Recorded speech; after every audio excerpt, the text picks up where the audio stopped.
Cerrá los ojos. No vamos a meditar, vamos a volar, vamos a soñar, vamos a leer libros de todo tipo.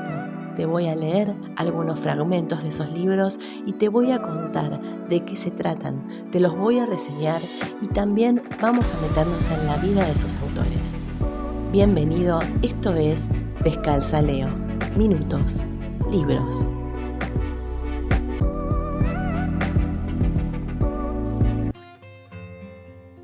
Si vamos a leer fantasía, te voy a leer de la buena. Por eso te traigo hoy El crepúsculo de la magia, un libro en una edición bellísima publicada por Del Fondo Editorial, que es un clásico escrito por Lord Dunsany. Y vos decís, ¿quién será? Bueno, es un escritor agro-irlandés, muy prolífico en novelas, dramas, cuentos y poesía. Era un aristócrata cuya nobleza se remonta a la época medieval. O sea, imagínate el tono con el que va a estar escrita toda esta obra de la que vamos a hablar ahora. Él es considerado uno de los primeros y más importantes escritores de la literatura fantástica moderna y fue descrito como un fantasioso de fantasiosos. Su trabajo influyó muchísimo en este género que se remonta a los romances medievales y que tiene un gran contenido gótico. Sus historias están pobladas de magos, dragones y llega hasta el final, hasta el borde de la ciencia ficción contemporánea. Un adelantado, imagínate todo lo que avanzó este hombre en escritos que tienen una prosa, como te decía antes, maravillosa, una prosa barroca, con imágenes y términos casi en desuso, lo cual en un punto, lejos de distanciarnos de la trama, la hacen muchísimo más bella. Es como estar viendo una película. En particular el libro El crepúsculo de la magia, trata la historia de un joven, nos ambienta en España, un joven que es el hijo de un hombre que tiene que casar a su hija. Pero el hombre que tiene que casar a esta hija, que es la hermana del protagonista, no tiene la dote para hacerlo, con lo cual le pide a su hijo que vaya a aprender la magia que le puede enseñar un hombre, un mago, que vive en el bosque y pueda convertir las cosas en oro. A partir de ahí empieza esta expedición donde este joven va a ir a internarse en el bosque y va a tomar contacto con el mago. Pero este mago va a tener un precio muy alto que pagar. Le va a decir, sí, yo lo recuerdo a su padre, me enseñó sobre el arte de la caza del jabalí y era muy, muy concreto, muy sabio en ese arte. Y yo le puedo enseñar a usted cómo convertir las cosas en oro, pero tengo un precio que no sé si está dispuesto a pagar. El precio que le pide el mago es la sombra, su sombra. El joven piensa que para qué va a querer una sombra, su propia sombra, hasta que encuentra allí una fámula. Una fámula es una especie de sirvienta, que después el libro nos va a explicar por qué se usa el término fámula y no sirvienta, que es porque en un punto deja de estar en uso en honor a esta mujer, una mujer grande que ya comercializó con el mago y que es su esclava a cambio de su sombra.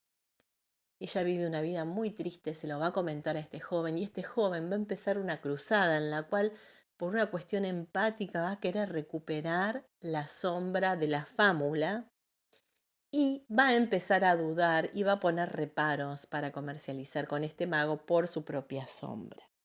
Sin embargo, en un momento va a desprenderse de esta sombra y el mago le va a proponer hacerle una de mentira para que lo pueda acompañar en el camino, porque resulta que los hombres en el pueblo distinguen a aquellos que no tienen sombra y empiezan a excluirlos, empiezan a discriminarlos y la vida se les hace imposible. Por eso la fámula vive recluida en esa casa del bosque con el mago. Una casa terrible con unos corredores extensos, oscuros, llenos de telarañas. Una de las frases que dice Lord Dunsany es: sus dudas se tornaron miedos en la hora de los murciélagos. Ramón Alonso, este joven, una vez que había comercializado con su sombra, vio la belleza de las sombras que no supo ver antes y la contempló con envidia. Pero había comercializado con lo innombrable y estaba condenado a la maldición eterna. No sabía del rumor del hombre sin sombra, que se extendía con rapidez, ni que tendría que caminar mucho y más rápido que el rumor para llegar a un sitio donde lo recibieran amistosamente. Pero ya era la hora en que todos los seres sienten nostalgia de sus casas, y se encaminó al bosque. Este es el tono de este libro, que con un estilo de cuento de hadas, si querés, nos va a dejar grandes enseñanzas. Va a hablar de cosas muy importantes como es el materialismo. Va a hablar del oro puntualmente, de la relación que los hombres tienen con el oro. Va a decir que a él no le interesa y que los hombres van a necesitar mucho, mucho, caminar mucho para entender que en realidad no tiene ningún valor. Uno de los capítulos donde se habla de la impostura de la falsa sombra que se le da al protagonista dice: el trabajo de la mañana consistió en aprender a aplicar correctamente una piedra filosofal pulida sobre una superficie de metal mixto para que se asemeje a la textura y color del oro, observando los cambios que sufriría el elemento al tocar la piedra. El cambio sería demasiado violento sin esta preparación, le advirtió el mago a su pupilo. Y ha habido ocasiones en las que no solo ha destrozado, sino transmutado enteramente toda la casa de varios filósofos, perdiendo así la humanidad, no pocos conocimientos. Y le dice el mago: no resulta bueno intentar el cambio del elemento en gran cantidad y de una sola vez, puesto que ha habido hombres que, atraídos por la avaricia, intentaron cambiar montañas enteras que, lejos de convertirlas en oro, ha provocado volcanes. Fíjense ustedes en esta frase tan pequeña, cómo Lord Dunsany lo que hace es mostrar puntualmente hasta dónde el hombre es víctima de su propia avaricia. Así el libro nos va a llevar por una historia que es muy interesante, no te la voy a contar hasta el final, pero se empieza a establecer una historia de amor entre este joven y la fámula. Sí, vos me dirás, pero la fámula era una mujer grande, una sirvienta. Sí, sí, sí, pero no. Viste que los cuentos de hadas tienen estas cosas, ¿no? Donde un sapo se puede convertir en un príncipe. Y la magia, como te decía antes, está presente. Es un libro hermoso, ideal para los adultos que han perdido esa capacidad de soñar y que de repente quieren volver a hacerlo, pero con un texto bien armado, bien hecho, bien redactado. Es un libro maravilloso, tiene alrededor de 300 páginas. Te voy a leer otra parte para que vos veas, sigas viendo cómo es esa prosa de la que yo te estoy hablando, ¿no? Dice, por ejemplo: el día amaneció hermoso y tanto los campos como el aire brillaron con el sol durante toda la mañana. Los rayos del sol se extendieron por todo el mundo y se detuvieron solo en el bosque. Mirándola, es el nombre de esta joven que hay que casar, fue convocada por su madre a una habitación donde la humedad y los tapices perpetuaban el contraste de la antigüedad, y le habló de González, el hombre con quien la querían casar. Habló un poco de sus méritos, haciendo abundantes pausas, pues quería responder a las objeciones de su hija. pero mirándola no hizo objeción alguna. Te voy a contar por qué, porque en realidad ella tenía un plan que lleva a cabo con su hermano.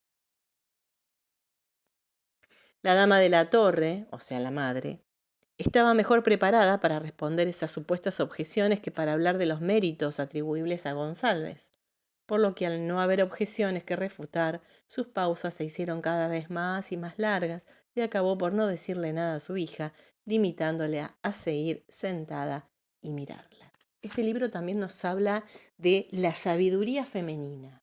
Sí, en este contexto donde la quieren casar, donde necesitan sacar plata de las piedras, literal, para poder casarla con un tipo que además tiene una avaricia terrible, que es un viejo, por supuesto, como te estarás imaginando, y que no tiene ninguna cosa que le pueda interesar a ella.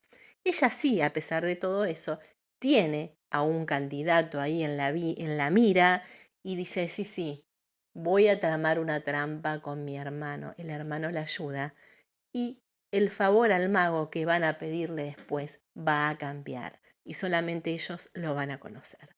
Por supuesto, triunfa el amor desde todo punto de vista. Y en el medio vamos a estar rodeados de duendes, de hadas, de pociones mágicas y de un escenario que vos vas a estar viendo ahí como si estuvieras viendo una película. Así que sin más que decirte, solamente puedo recomendarte otra vez leer este libro, El crepúsculo de la magia. Ten en cuenta que es un clásico de la talla de los clásicos El Conde de Montecristo y que pese a eso tiene pocas páginas, alrededor de 300. Se leen de un tirón y en esta edición del Fondo Editorial están hermosamente editados con dibujos sutiles. Y bueno, nada, no puedo recomendarte más nada porque todo ya está hecho. Nos encontramos con nuevas lecturas. Chau, chau.